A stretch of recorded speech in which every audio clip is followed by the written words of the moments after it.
उत्तर प्रदेश के एक छोटे से गांव में दो बहनें रहती थीं, गौरी और राधा। दोनों बचपन से ही बेहद गरीब थीं। उनके माता पिता का कई वर्ष पहले बीमारी के कारण निधन हो चुका था। मिट्टी की टूटी फूटी झोपड़ी ही उनका घर थी।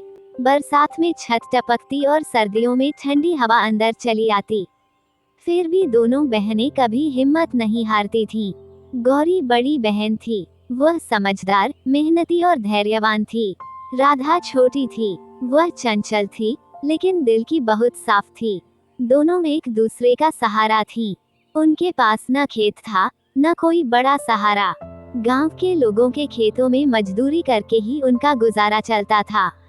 हर सुबह सूरज निकलने से पहले दोनों उठ जाती, झोपड़ी साफ करती, चूल्हे पर सूखी लकड़ियों से रोटी बनाती और फिर खेतों की ओर निकल जाती।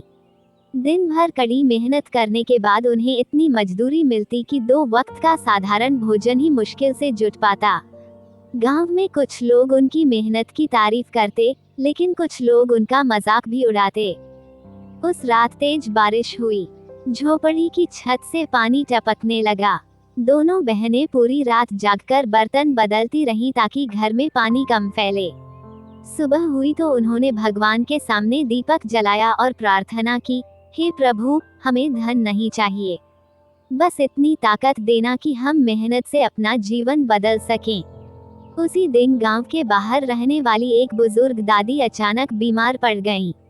लोग उनके घर जाने से डर रहे थे क्योंकि उनका कोई अपना नहीं था। दोनों बहनें दादी के घर पहुंची। उन्होंने घर साफ किया, दवा दी, खिचड़ी बनाकर खिलाई और रात भर उनकी सेवा करती रहीं। दादी की तबीयत धीरे धीरे ठीक होने लगी। उन्होंने पूछा, बेटियों, तुम कौन हो? गौरी ने विनम्रता से कहा, हम गांव की गरीब बहनें हैं। आपकी सेवा करना हमारा कर्तव्य था। दादी की आंखों में आंसू आ गए। उन्होंने दोनों बहनों को अपने पुराने बगीचे में ले जाकर कहा, ये बगीचा कई सालों से उजड़ा पड़ा है। अगर तुम चाहो तो इसकी देखभाल कर सकती हो। जो भी फल और सब्जियां उगेंगी वे तुम्हारी होंगी। दोनों बहनों ने खुशी खुशी यह प्रस्ताव स्वीकार कर लिया।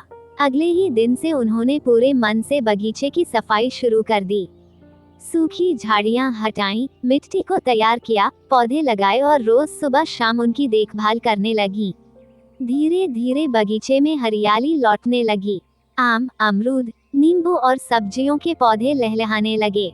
एक दिन शहर से एक व्यापारी गांव आया। उसने बगीचा देखा तो हैरान रह गया। इतने ताजे फल और सब्जियां देखकर उसने सारी फसल खरीदने की इच्छा जताई। गौरी और राधा ने पहली बार अपनी मेहनत की अच्छी कमाई देखी। उनके चेहरे खुशी से खिल उठे। व्यापारी ने बगीचे के सारे ताजे फल और सब्जियां उचित दाम पर खरीद लिए। गौरी और राधा के हाथ में पहली बार इतनी बड़ी रकम आई थी। दोनों की आंखों में खुशी के आंसू भर आए। राधा बोली, दीदी, भगवान ने हमारी मेहनत देख ली। गौरी मुस्कुराकर बोली, ये तो बस शुरुआत है, हमें इस धन का सही उपयोग करना होगा। दोनों बहनों ने सबसे पहले अपनी झोपड़ी की टूटी हुई छत ठीक करवाई। फिर कुछ अच्छे बीज, खेती के औजार और एक पानी का टैंक खरीद लिया ताकि बगीचे की सिंचाई आसानी से हो सके। उन्होंने अपने लिए कोई महंगी चीज नहीं खरीदी। उनका विश्वास था कि पहले काम को बढ़ाना जरूरी है। अब बगीचा पहले से भी अधिक हरा भरा हो गया। हर मौसम में कोई न कोई फल या सब्जी तैयार रहती। कुछ समय बाद जिला कृषि अधिकारी गांव का निरीक्षण करने आए। उन्होंने जब बगीचा देखा तो बहुत प्रभावित हुए। उन्होंने गौरी और राधा से उनकी खेती की पूरी जानकारी ली। अधिकारी ने कहा, तुम दोनों ने सीमित साधनों में बहुत अच्छा काम किया है। सरकार की एक योजना के तहत हम तुम्हें आधुनिक खेती का प्रशिक्षण और कुछ आर्थिक सहायता देंगे। ये सुनकर दोनों बहनों की खुशी का ठिकाना नहीं रहा। प्रशिक्षण पूरा होने के बाद उन्होंने बगीचे के साथ साथ फूलों और औषधीय पौधों की खेती भी शुरू कर दी। अब उनकी आमदनी पहले से कई गुना बढ़ गई। उन्होंने गांव की कुछ गरीब महिलाओं को भी अपने साथ काम पर रख लिया ताकि उन्हें भी रोजगार मिल सके। धीरे धीरे उनका छोटा सा बगीचा पूरे इलाके की मिसाल बन गया। लोग दूर दूर से खेती सीखने आने लगे। उसी समय शहर का एक बड़ा व्यापारी उनके पास एक नया प्रस्ताव लेकर पहुंचा। उसने कहा कि वो उनके उत्पाद पूरे राज्य में बेचना चाहता है। शहर के बड़े व्यापारी का प्रस्ताव सुनकर गौरी और राधा कुछ देर तक चुप रहीं। यह अवसर बहुत बड़ा था। यदि वे ये समझौता कर लेती तो उनकी मेहनत पूरे राज्य में पहचान बना सकती थी। गौरी ने विनम्रता से कहा, हमें एक दिन का समय दीजिए, मैं कल फिर आऊंगा। उस रात दोनों बहनों ने बुजुर्ग दादी से सलाह ली। दादी बोली, बेटियों, जीवन में बड़ा बनने से पहले अच्छा इंसान बने रहना सबसे जरूरी है।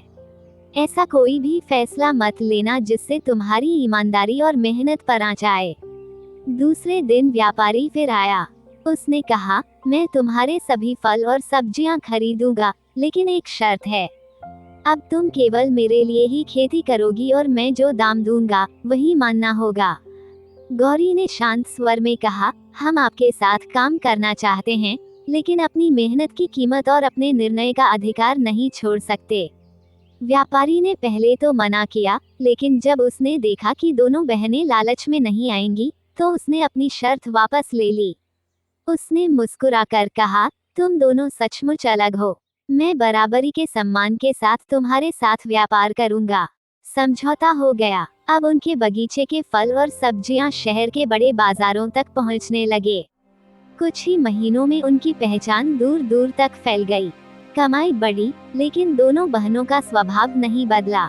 उन्होंने सबसे पहले गांव में एक पक्का घर बनवाया, फिर उसी के पास एक छोटा सा प्रशिक्षण केंद्र शुरू किया, जहां गरीब महिलाओं और युवाओं को मुफ्त में खेती, बागवानी और फल सब्जी उगाने की शिक्षा दी जाने लगी।